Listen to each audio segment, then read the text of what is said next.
vídeos de Reddit sur Weekend y edito mientras estudias para tu examen de próstata. Buenas noches, mis panas. En el nuevo video, vamos a estar abordando temas de desapariciones que encuentro en algunos subreddits interesantes en la red. Espero que les guste esta nueva línea de vídeos, estaría haciendo muchos más. Pronto les estaré dejando también los enlaces a los mismos, así que, no olviden apoyarme con su like y sus comentarios. Esta sugerencia fue realizada por el-4. Los quiere, quesadilla sin queso. Adelante con los reddits. El caso de Felix Schacht. El caso sin resolver de Felix Schacht. Bebé desaparecido y el expósito Martin Sonntag. El 28 de diciembre de 1984, Felix Schacht, de 5 meses, desapareció en Dresde, Alemania Oriental, de un cochecito que dejaron afuera de los grandes almacenes Centrum. 9 días después, encontraron a un niño de aproximadamente un año en un pasillo, al que luego llamaron Martin Sonntag. Evidencias como cicatrices quirúrgicas, diferentes tipos de sangre y la reacción del niño al idioma ruso llevaron a la teoría de un posible intercambio de niños. Los posibles motivos podrían incluir razones prácticas, como la necesidad de proporcionar un niño sano a una familia militar soviética, y factores sociales, como la vergüenza dentro de la comunidad militar soviética. A pesar de las extensas investigaciones, las pruebas de ADN y la cooperación internacional, el caso nunca se resolvió. En 2015, las investigaciones penales se cerraron debido al plazo de prescripción. Antecedentes.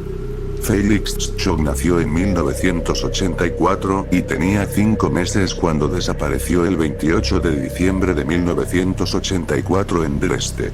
Sus padres lo habían dejado durmiendo en un cochecito afuera de los grandes almacenes Centrum mientras entraban a comprar. En ese momento, era común en Alemania Oriental dejar a los bebés desatendidos en los cochecitos por períodos cortos. Cuando los padres regresaron, Felix ya no estaba. Los esfuerzos de búsqueda inmediatos de la Volkspolizei no tuvieron éxito. Descubrimiento de un niño desconocido. El 6 de enero de 1985, encontraron a un niño de aproximadamente un año en un pasillo. Las autoridades inicialmente lo llamaron Martin Sonntag. Se observaron varios hallazgos inusuales. El niño apenas respondía al alemán, pero reaccionaba al ruso. Los médicos notaron cicatrices quirúrgicas e indicios de transfusiones de sangre anteriores. El niño no había recibido ninguna de las vacunas estándar comunes en Alemania Oriental. Además, se encontraron rastros de 2 tipos de sangre diferentes en el chupete del niño. A. Felix, y B. El niño encontrado. Estos hallazgos llevaron a la hipótesis de un posible intercambio de niños entre Felix y un niño de una familia soviética. Posibles motivos. No se confirman las razones exactas de tal acción. Las consideraciones prácticas sugieren que los graves problemas médicos del niño encontrado dificultaban que una familia militar soviética brindara la atención adecuada. Un niño alemán oriental sano como Felix habría sido mucho más fácil de cuidar en estas condiciones. Los factores sociales y psicológicos también pueden haber jugado un papel. Dentro de la comunidad militar soviética, un niño con enfermedades crónicas podría ser percibido como una carga o una debilidad. La vergüenza y el miedo a la estigmatización pueden haber contribuido a la decisión de intercambiar al niño. Investigaciones. La Volkspolizei de Larga llevó a cabo la investigación inicial, pero las restricciones políticas impidieron cualquier investigación en profundidad sobre el personal militar soviético. Después de la reunificación alemana, el caso se reabrió en 2001. La cooperación internacional, particularmente con las autoridades rusas, incluyó extensas comparaciones de ADN con varios miles de individuos tratados en clínicas soviéticas. Otros nombres proporcionados por las autoridades rusas en 2007 tampoco arrojaron coincidencias. En 2015, la Fiscalía de Dresde cerró la investigación penal debido al plazo de prescripción. El caso de personas desaparecidas en sí mismo sigue abierto. Papel de la familia. Los padres de Felix han trabajado continuamente para encontrar a su hijo. A través de su sitio web East Felix Info, documentan todos los hallazgos, consejos y cobertura mediática para mantener la atención pública en el caso. Numerosos medios de comunicación han informado repetidamente sobre el caso, asegurando una conciencia pública continua. Estado actual. Felix Tschok todavía está considerado como desaparecido. Las investigaciones penales han concluido, pero el caso de personas desaparecidas sigue activo. A pesar de la cooperación internacional y la tecnología moderna de ADN, no se ha encontrado ninguna pista definitiva. Los padres siguen teniendo la esperanza de que una pista, una coincidencia de ADN o un autoinforme puedan eventualmente proporcionar respuestas. Martin Sonntag. El niño conocido como Martin Sonntag creció en Sajonia. A pesar de la presunta enfermedad y las cicatrices de las inyecciones, hoy está sano. Es un trabajador metalúrgico capacitado y está trabajando. Se sabe poco sobre su identidad original y las circunstancias exactas de sus orígenes. Los investigadores hasta ahora no han podido establecer una conexión con Felix Tschok. Sin embargo, hay evidencia de que miembros del ejército soviético desaparecieron de Alemania Oriental con Felix, mientras que un conocido dejó al niño enfermo en un pasillo. El caso de Yoon Young-sil.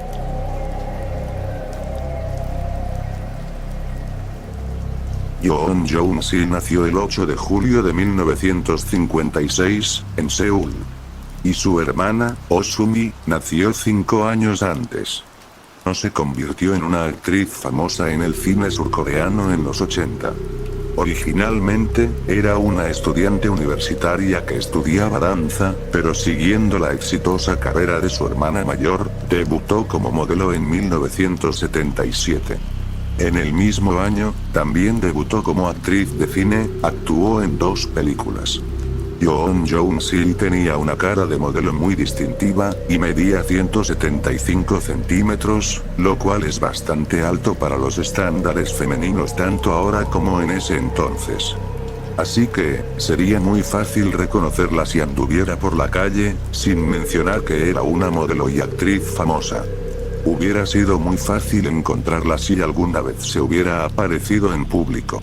Accidente. Se dice que Yoon Young-sil vivía sola cerca del apartamento Hyundai de Abgujeon, donde vivía su hermana mayor Oh-sumi. Pero en mayo de 1986, cuando Yoon perdió contacto por varios días, Oh, preocupada por su hermana menor, terminó yendo a la casa de Yoon Young-sil. Pero ella no respondió a su hermana a pesar de que la había contactado por teléfono, el intercomunicador e incluso el timbre. Según Oh, no había señales de la presencia de Yoon. Sintiendo que algo andaba mal, Oh llamó a un guardia de seguridad y a un técnico para que forzaran la puerta y luego entró a la casa. Yoon no estaba en casa, pero todos los artículos del hogar estaban presentes y ordenados. Si alguien de afuera hubiera entrado y secuestrado a Yoon, la casa debería haber estado desordenada, lo cual de alguna manera no era así. Así que era muy poco probable que alguien entrara y secuestrara a Yoon. Pero, por otro lado, también era raro pensar que Yoon hubiera decidido desaparecer por su cuenta, ya que era muy apasionada por su carrera en el momento de su desaparición, y tampoco había señales de problemas mentales. Investigación.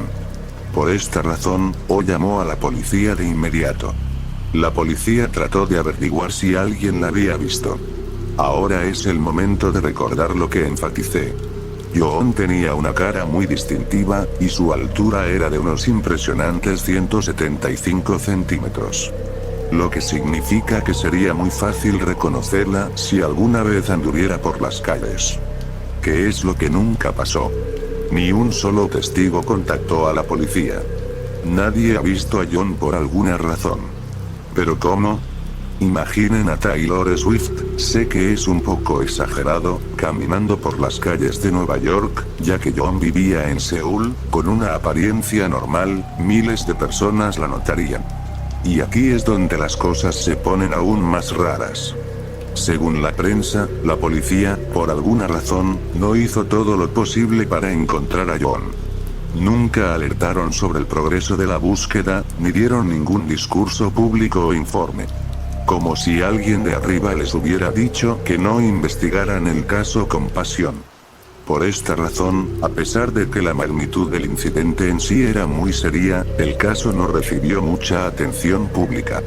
Y aquí es donde terminó la búsqueda principal. Ni un solo rastro o evidencia de John ha sido encontrado hasta el día de hoy. Se desvaneció por completo en el aire. Consecuencias. Ahora hablemos de la hermana de John, Osumi. Originalmente estaba casada con el director de cine Shin Sang-ok en los 70, pero en 1978, fue secuestrado a Corea del Norte. Este es otro agujero de conejo para aquellos que no lo saben. Si quieren saber más sobre este caso, busquen la página de Wikipedia sobre el secuestro de Shin Sang-ok. Así que tuvo que separarse a la fuerza de su esposo. Luego, en 1986, su hermana desapareció por completo misteriosamente. Por esta razón, en el mismo año, declaró su retiro y abandonó la industria del espectáculo. Luego, sufrió una importante adicción a la marihuana. Después de unos años, Shin logró escapar del norte, y los hijos que tuvo con Shin fueron enviados a ellos. Se quedó sola. Se mudó a la isla de Jeju y vivió completamente por su cuenta. Pero la tragedia ocurrió una vez más. En 1992, fue de viaje a Hawái. Y allí, se vio involucrada en un accidente automovilístico, muriendo instantáneamente en el acto. Nunca se ha revelado si la muerte de Osumi estuvo relacionada con la desaparición de John. Pero creo firmemente que no, probablemente solo fue una mujer muy desafortunada. Discusión. Entonces, ¿qué es lo que probablemente le pasó a John Jong-sil? ¿Cómo es que desapareció sin dejar rastro? ¿Para qué? ¿Por quién? La gente en Corea hizo una teoría de que estaba relacionado con el gobierno. Verán, en los 80, Corea del Sur estaba gobernada bajo la dictadura militar de Chun Do-hwan, por lo que ocurrieron muchos incidentes extraños. Si logró desaparecer sin dejar rastro, nadie la había visto, y la policía de alguna manera se mostró reacia a investigar el caso. En otras palabras, podría haber sido algo relacionado con asuntos gubernamentales. Otra teoría es que fue secuestrada a Corea del Norte, al igual que el esposo de su hermana, Shin Sang-ok. En los 80, Corea del Norte secuestró a varias personas del sur. Shin fue secuestrado y obligado a dirigir varias películas. Podrían haber secuestrado a John como a Shin, para obligarla a protagonizar películas. Pero, por otro lado, John nunca ha aparecido en ninguna de las películas norcoreanas. Así que esta teoría tiene un vacío legal.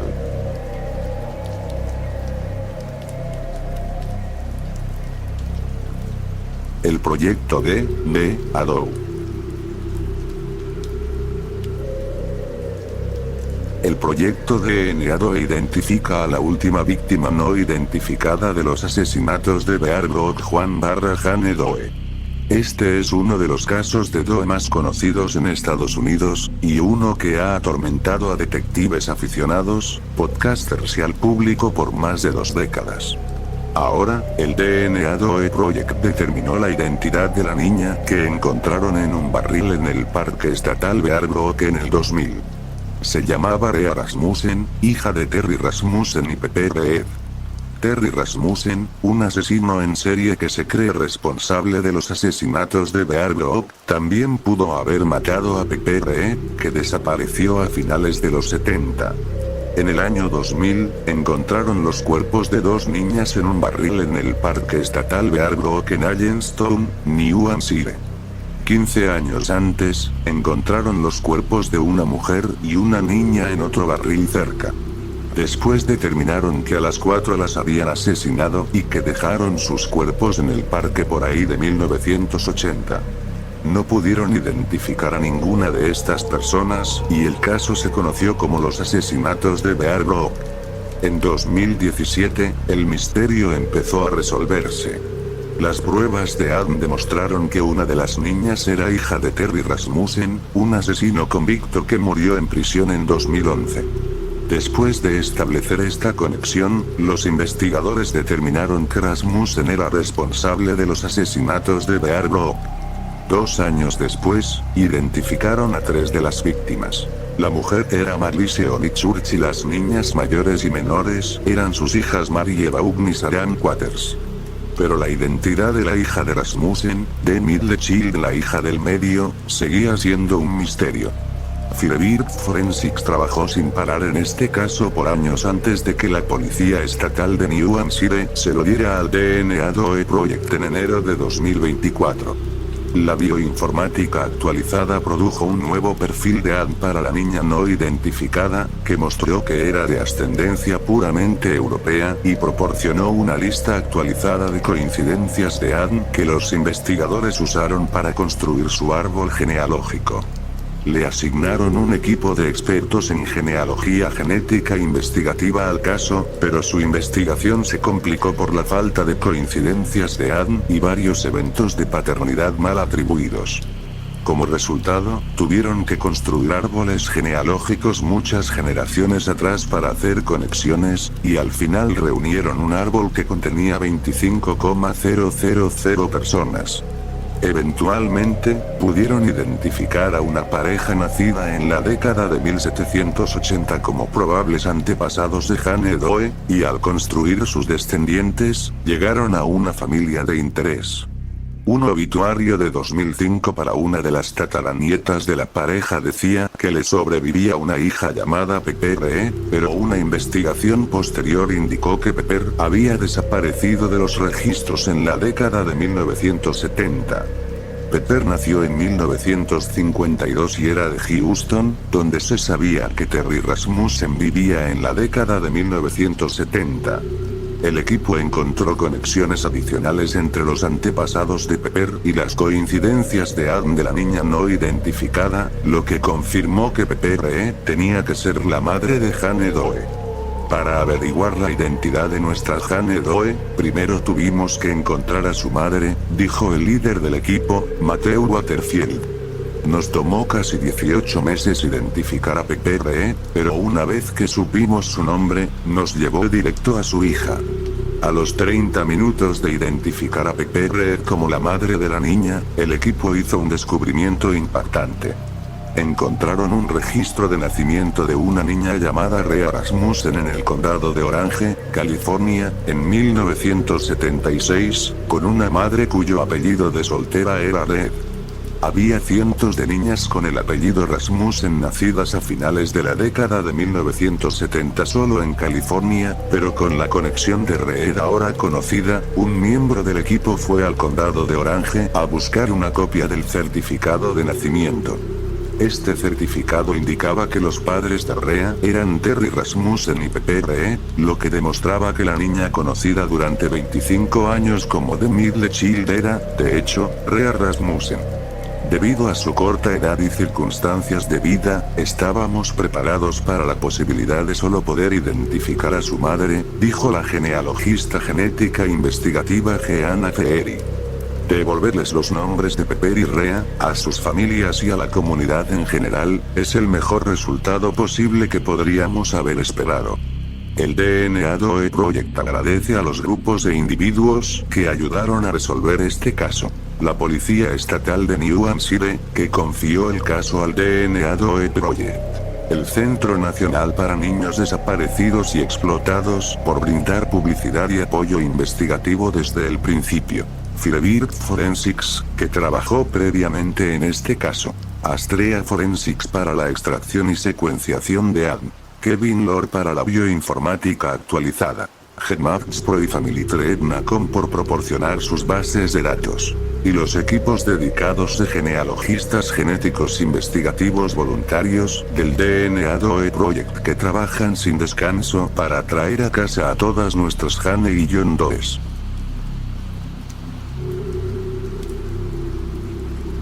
El caso de Wilma Woods. Wilma June Nissen nació el 19 de octubre de 1954 en San Francisco, California. Sus papás eran June Eva Simmons Nissen y Charles Clarence Nissen, y Wilma tenía una hermana que se llamaba Mona. Primeros años. Wilma tuvo una infancia llena de abusos y negligencia, y cuando tenía 10 años, los servicios sociales intervinieron y se fue a vivir con una nueva familia de acogida. Sus padres de acogida se dedicaron a ella, le enseñaron a leer a nivel de primer grado, a escribir y a hacer matemáticas básicas. Estos fueron logros monumentales para una niña que había empezado tan atrás. Chrissy, la hija de Wilma, compartió un detalle conmovedor. Vio una presentación de fotos de Wilma durante una Navidad con sus padres de acogida. Esta fue la primera Navidad que Wilma había experimentado. Había regalos, un árbol y decoraciones brillantes. A medida que Wilma se hacía adulta, sus problemas del pasado seguían proyectando una larga sombra, dando forma a sus decisiones y circunstancias. En 1973, Wilma se casó con Donald Wellington. Pero este matrimonio, lejos de ser una fuente de estabilidad o amor, se convirtió en otro capítulo de explotación para Wilma. Donald Wellington no era un buen hombre. Tenía antecedentes penales. Estaba involucrado en drogas, proxenetismo y, lo más inquietante, traficaba con Wilma, usándola para ganar dinero como prostituta. En 1974, con solo 20 años, Wilma recurrió a la prostitución como medio de supervivencia. Se hizo conocida por los apodos de Amy o Box. Chrissy, la hija de Wilma, quiere que la gente entienda que estos no eran solo nombres artísticos. Estos eran los nombres que Wilma eligió usar en su vida diaria. El nombre Bob's Botas venía de su frecuente elección de botas go-go. Era conocida por hacer autostop donde quiera que fuera, una forma de viajar común y peligrosa. Se sabía que Wilma trabajaba como escort en fiestas, principalmente en Sioux Falls y el condado de Lyon, Iowa. Más tarde, en 1975, comenzó una relación con Robert Irving. Robert Irving ya falleció. Su relación se hizo oficial el 21 de junio de 1977, cuando se casaron en California. Solo 2 meses después de su matrimonio con Robert Irving, en agosto de 1977, Wilma dio a luz a su tercer hijo, una hija llamada Crystal Joy Irving. Esta niña, Crystal, ahora es conocida como Chrissy, la misma persona que aboga incansablemente por el caso de su madre. A la edad de 23 años, Wilma Nissen había dado a luz a 3 hijos, un testimonio de la brevedad e intensidad de su vida adulta. Tristemente, sus 3 hijos fueron puestos en hogares de acogida. El suceso de asesinato. Ya saben a lo que me refiero, porque si no, mi compa el YouTube me censura XD. El 4 de octubre de 1978, el cuerpo de una mujer no identificada fue descubierto a lo largo de la carretera 182 de Iowa, en la esquina noroeste de Iowa. La mujer fue descrita como de aproximadamente 5 pies y 5 pulgadas de altura y con un peso de alrededor de 100 libras. Sin forma inmediata de identificarla, fue catalogada como Jane Doe, mujer desconocida. Fue encontrada boca abajo. Su ropa consistía en pantalones caqui verdes, ropa interior de bikini y, sorprendentemente, botas go-go blancas. También llevaba un anillo de oro en la mano derecha. Tenía los pies atados. Sus pantalones y ropa interior fueron encontrados, envueltos alrededor de su pierna izquierda. Su cuerpo estaba desnudo de la cintura para arriba. Pero el detalle más horrendo, uno que dificultaría increíblemente la identificación, era el estado de la parte superior de su cuerpo. El rostro de Wilma, que alguna vez fue encantador, era irreconocible debido a la descomposición. El cuerpo de esta mujer no identificada fue descubierto a solo 20 pulgadas de un camino de grava cerca de Rock Rapids, Iowa. El cuerpo había sido ocultado por altas hierbas sin cortar que habían crecido a su alrededor. Este ocultamiento natural permitió que no fuera descubierta durante varios meses. La persona que se topó con esta horrible escena fue Steve Fuson, de 19 años. Estaba trabajando en la zona, enterrando cable. A primera vista, Fuson inicialmente creyó que se había topado con un maniquí tirado en la zanja. Pero al acercarse, la sombría realidad se hizo presente. Era un cuerpo humano. La investigación. El ex-sheriff Craig Vinson fue uno de los primeros en responder a la escena, y describió el cuerpo como muy descompuesto. Sus palabras subrayan la difícil naturaleza de la investigación desde el principio. Este descubrimiento, el 4 de octubre de 1978, marcó el comienzo de lo que se convertiría en un misterio de décadas. Durante casi 28 años, esta mujer permaneció sin nombre, simplemente conocida como Jane Doe. En 2006, el sheriff del condado de León, Bloemendahl, demostrando una increíble dedicación a este caso sin resolver, hizo una segunda solicitud de análisis de huellas dactilares de esa misma tarjeta, de hace décadas. Esta no fue una solicitud de rutina. Fue un esfuerzo renovado, una negativa a dejar que este caso se desvaneciera en la oscuridad. Un técnico de laboratorio en Des Moines, examinando cuidadosamente la huella, encontró una coincidencia. La huella de 1978 de Jane Doe coincidía perfectamente con una tarjeta de huellas dactilares del Departamento de Policía de Los Ángeles, con fecha de 1973. Las huellas dactilares se habían tomado cuando Wilma fue arrestada por prostitución. En ese registro de arresto, su alias figuraba claramente como Box. El mismo apodo que usó para sobrevivir se convirtió en el vínculo crucial con su identidad en la muerte. Con la identidad de Wilma confirmada, el sheriff Bloemendahl centró su atención en los sombríos detalles de su muerte. Creía que el cuerpo de Wilma pudo haber estado en esa zanja desolada durante un período prolongado, posiblemente hasta 120 días, antes de ser descubierto. La carta. Añadiendo otra capa de intriga al caso, en una conferencia de prensa, el sheriff Bloemendahl reveló que poco después de que Wilma fuera identificada en 2006, recibió una carta anónima.